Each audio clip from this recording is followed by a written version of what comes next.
Pots, Pans, and Pioneers. Today I'm going to be showing you how to make this Southern cornbread dressing. So stay tuned. Okay, today I'm going to be making my cornbread dressing. And for some people up north it's cornbread stuffing. But here in Texas I don't know of a lot of people that call it cornbread stuffing. I hear most everybody in my world call it dressing. So, or that's how I grew up calling it. As I got older, I understood that other people had different names for things, but this is going to be my family's recipe on cornbread dressing. And we don't stuff our birds with stuffing unless they're in a stuffing container inside the bird, unless it's in a stuffing bag, just because of all the things that could go wrong with that. We don't do that. But there's been a lot of people survive stuffing a bird with bread, right? So I'm not going to worry about it. Today I'm using one of my very favorite non-organic products. It's Marie Callender's cornbread mix. And the reason I'm okay with using this, even though I mainly use organics, is because I can read and understand every single ingredient in this package. So I really like this product. It makes a very sweet, fluffy cornbread, and it's just really great for dressing. I haven't been able to duplicate it. I'm still working on it. Occasionally I'll try to, you know, duplicate this. It's just very hard to do. But when I do master it, I'll video it. So this is probably 2 cups of the cornbread mix, and I have a feeling this is flour. It says it's got unbleached flour in it. It's using powdered eggs, so all you do is add water to this. So the eggs are all dehydrated, and it's powdered eggs. So then we want to use 1.5 cups of water. So I'll get that. Let's see. 1.5 cups of water.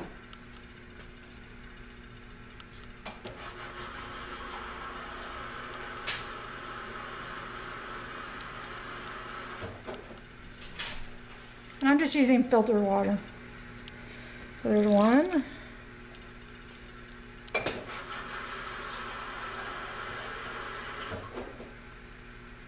And then there's the half, just like that. All right, and then we're going to sprinkle a little bit of sage.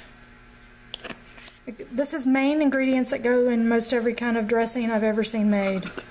We're going to use some thyme leaves. I'm just sprinkling, but I think it's like 1/4 of a teaspoon maybe. I'm going to use some garlic powder. And the secret ingredient that I hardly ever see anybody use, that I've used because my grandmother used it, my mother uses it, is poultry seasoning.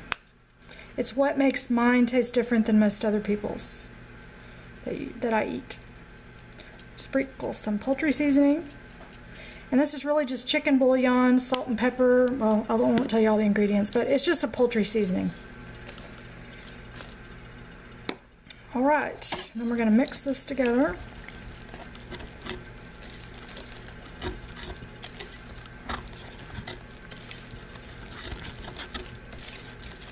This is a great substitute for mashed potatoes, but can't really substitute a mashed potato, right? Okay, we're going to mix this all together, and then we're going to add 1/4 of a cup of the Trinity, which is the celery, a little bit of bell pepper, and some dehydrated onions.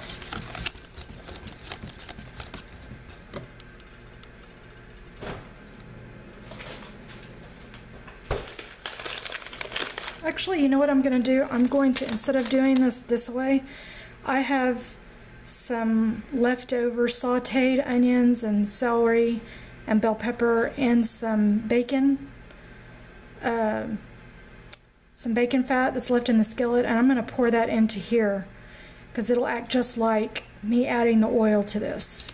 And the onions and everything is already going to be sauteed, and it won't need salt or anything. It'll just be a great additive. So,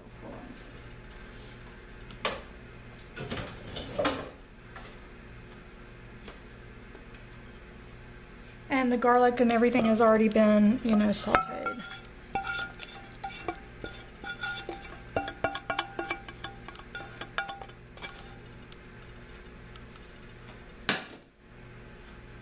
I forgot I had that, and this will really work well instead of adding in them in fresh.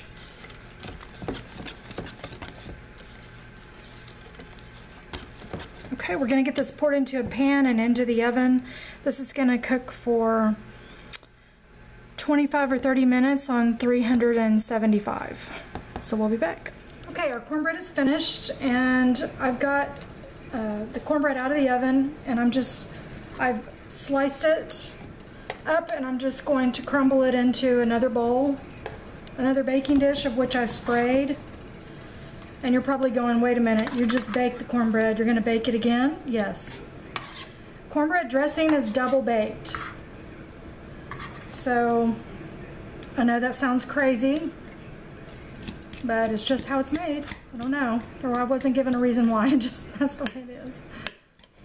So we're going to crumble this up.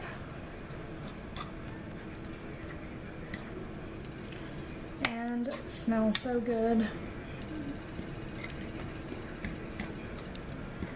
Just the entire pan, just get it in another baking dish. Make sure you're getting a baking dish that's around the same size as the one that you had to put it in, otherwise it won't all fit. And I'm just really taking a fork and just crumbling it up. And you don't need to butter it or anything because it's got, you know, the bacon fat already in it. And I'm just going to take the crumbs that are left in the pan, I'm going to put those in there like that. And today we're doing a pork sirloin in the crock pot, and you can catch that in another video. You just go to my vlog and type in pork and you'll see it.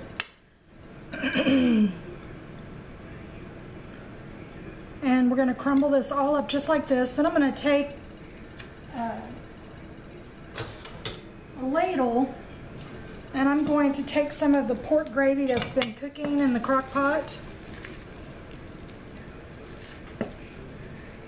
and I'm going to ladle probably 2 to 3 ladles, maybe 4 ladles of this pork gravy into the cornbread, just like that. This is 3. Let's go ahead and do 3.5 like that. And we're just going to stir this. We may need to add a little bit more gravy. You almost want it to become like a batter.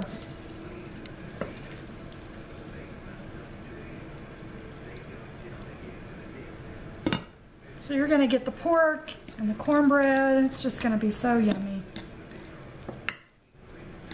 And I'm going to get an egg. What you don't want to do is, I'm going to let this cool down a little bit and absorb some of the moisture.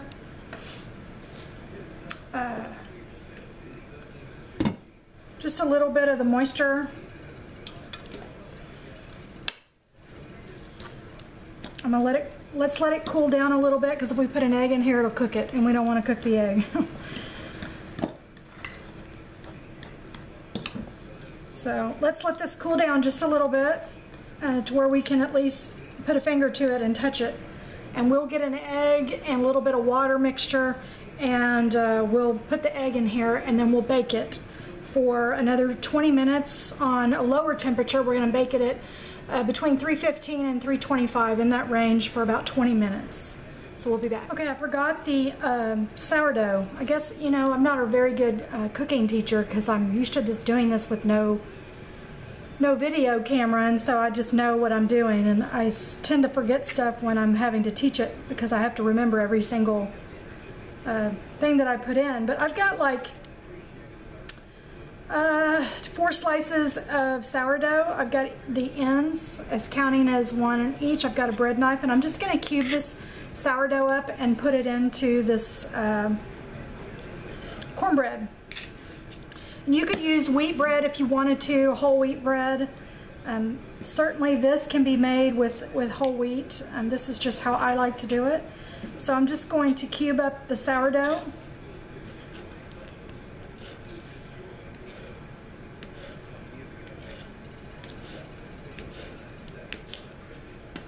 And we're going to reserve a little bit just to put on top. But the rest of it's going to get mixed in.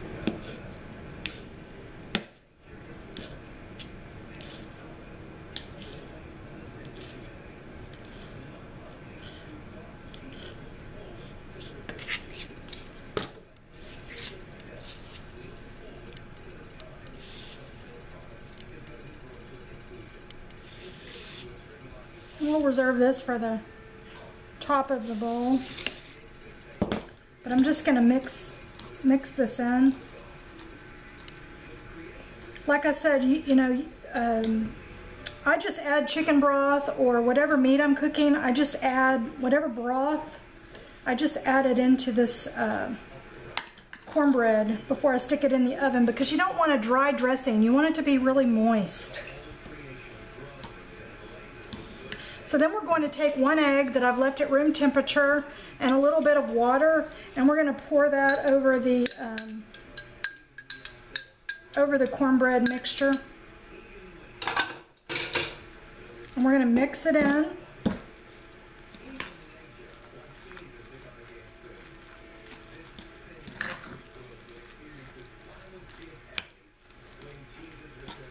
Plenty cooled down by now. And then I'm just going to spread it out to make sure it evenly cooks. Like that. And then I'm going to take my sourdough, the reserve that I had, and I'm going to sprinkle it over the top of this.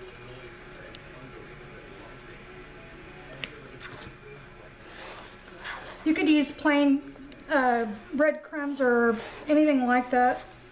You could make your own breadcrumbs if you wanted to. Just making sure that the bread is crumpled up so it's going to be crispy on top. And if you really don't mind, or you can stand the extra fat in this, you could drizzle melted butter on top of it. I'm not going to do that just because I think I have enough fat in this dish. But you could do that if you wanted it to be, super moist. All right, we're going to cover this up with foil. Like I said, you could use a glass cover if you had a glass cover to go with your baking dish. I'm going to use foil. Cover it with foil. I'm going to cook it or bake it at about 315, 320-ish for 15 minutes, and then I'm going to take the foil off of it or take your lid off of it and then cook it the rest of the time. So your total time is going to be about 20 minutes, and you just want it to be toasty on top, crispy, before you serve it. So we'll be back when we get this out of the oven. Cornbread dressing, we have our pork sirloin chop, and we'll add a piece of garlic bread to finish off our meal. I hope you enjoyed this video, and you'll join us next time. Please like and subscribe to our channels for more recipes and more adventures. Everybody have a blessed day.